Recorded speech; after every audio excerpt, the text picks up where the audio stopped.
Abandonné, tu m'as ramassé. Alléluia. Dans les péchés, tu m'as ramassé.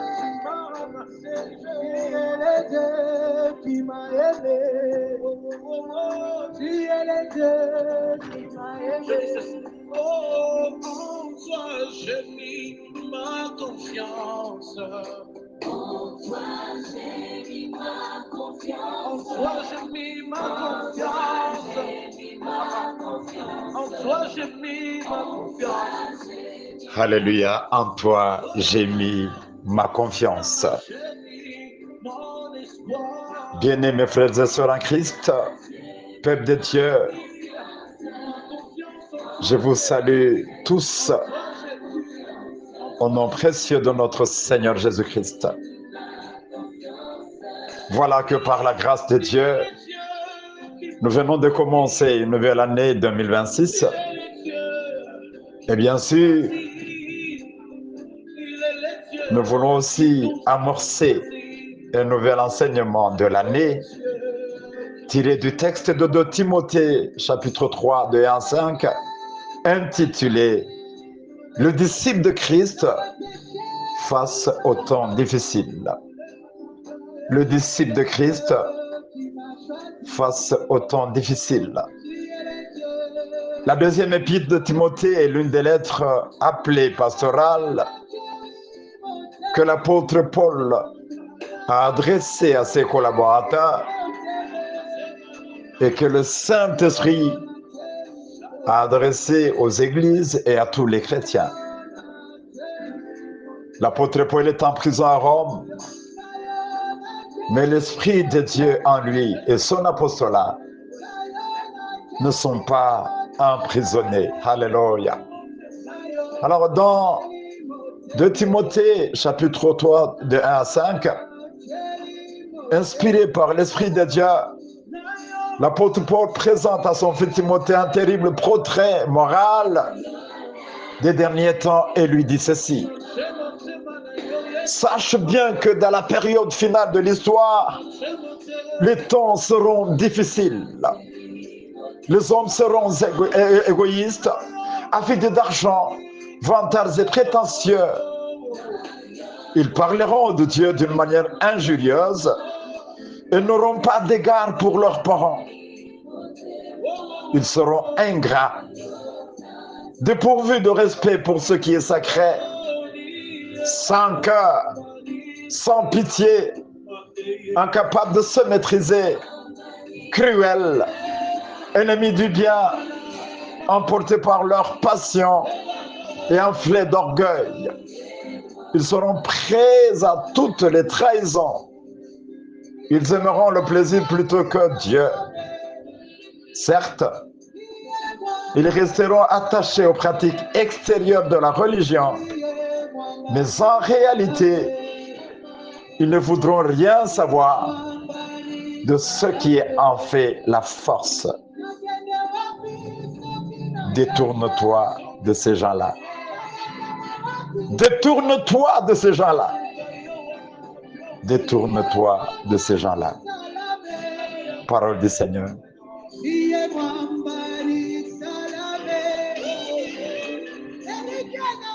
Bien-aimés, au cours de ces 3 premiers mois, notre étude va porter sur la ruine morale de notre époque.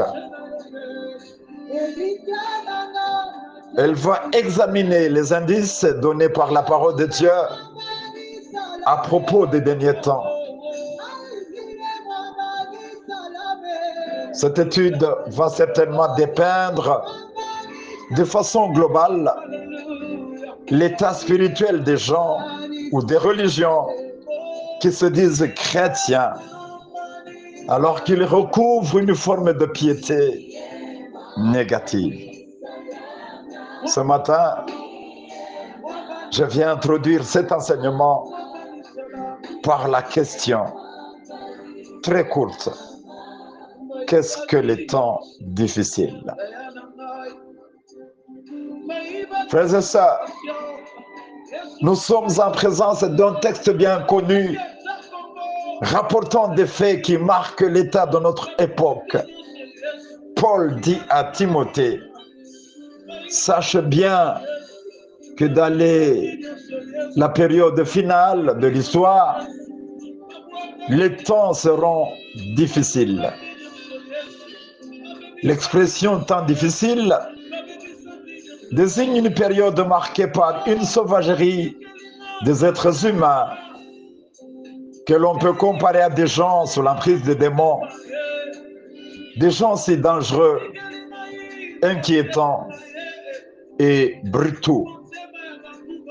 La raison de cette sauvagerie réside dans leurs différents caractères qui sont l'égoïsme, la cupidité, une vantardise exagérée, l'orgueil, insulter Dieu, la désobéissance envers les parents, l'ingratitude, l'insensibilité, le refus de la réconciliation, la déformation de la vérité, l'incapacité de résister à la passion, la cruauté, c'est-à-dire faire souffrir l'autre par la violence ou les paroles, l'inimitié de ce qui est bon, la trahison, l'impulsion négative, l'arrogance et l'hypocrisie.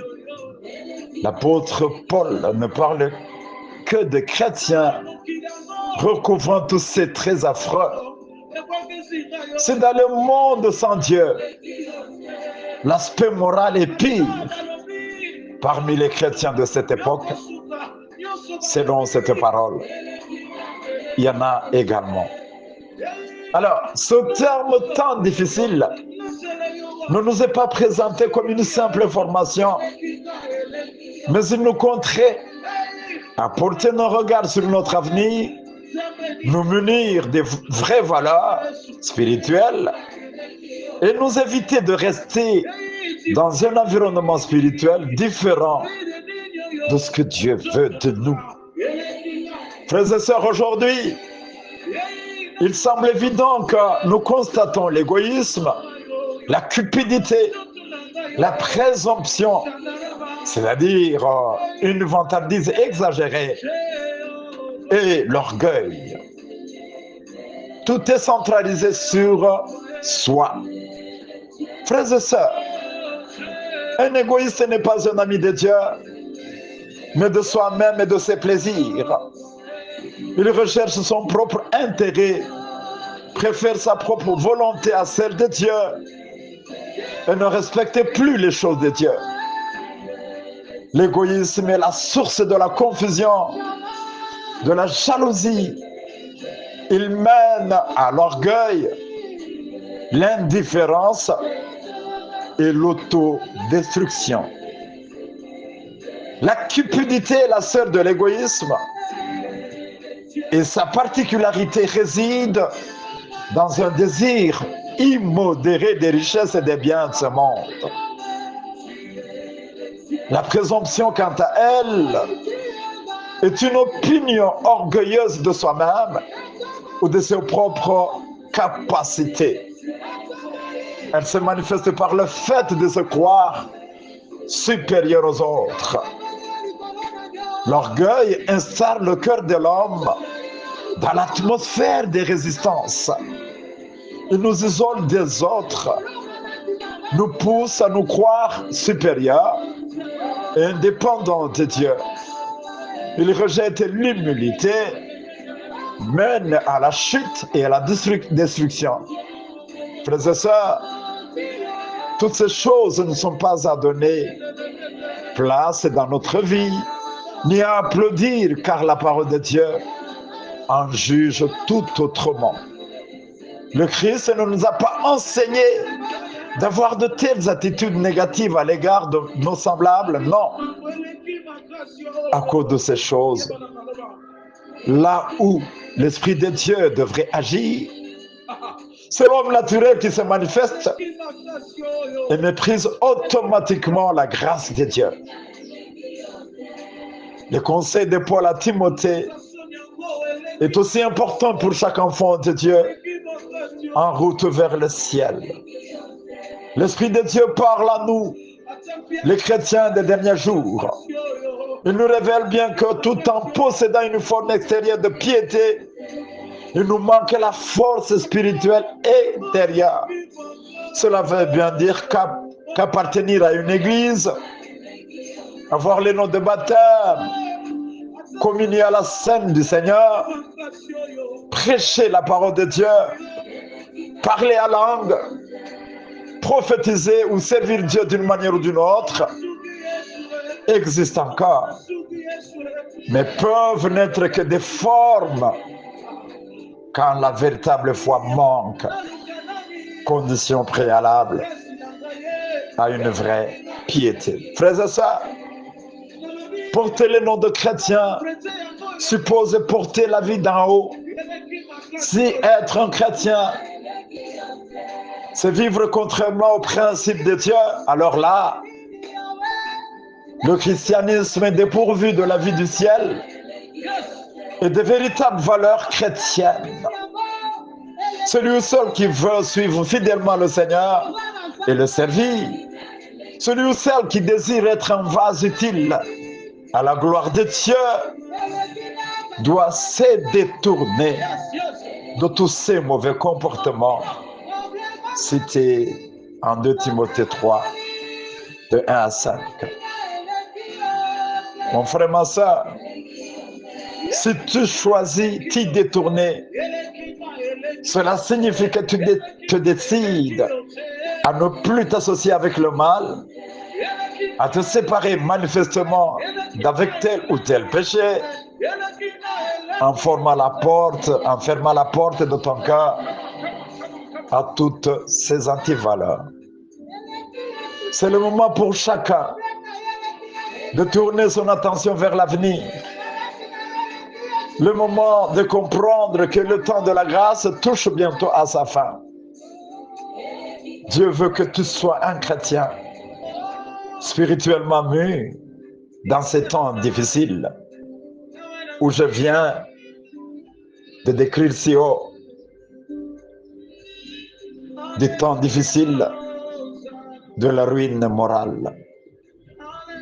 Ces temps difficiles sont un test de la foi. Mon frère, ma sœur, n'abandonne pas la foi. Ne cherche pas à ressembler aux autres. Passe avec succès ce test de la foi. Et en étant fidèle dans les petites choses, Dieu te confiera des plus grandes. Tiens ferme. Continue à combattre le bon combat de la foi.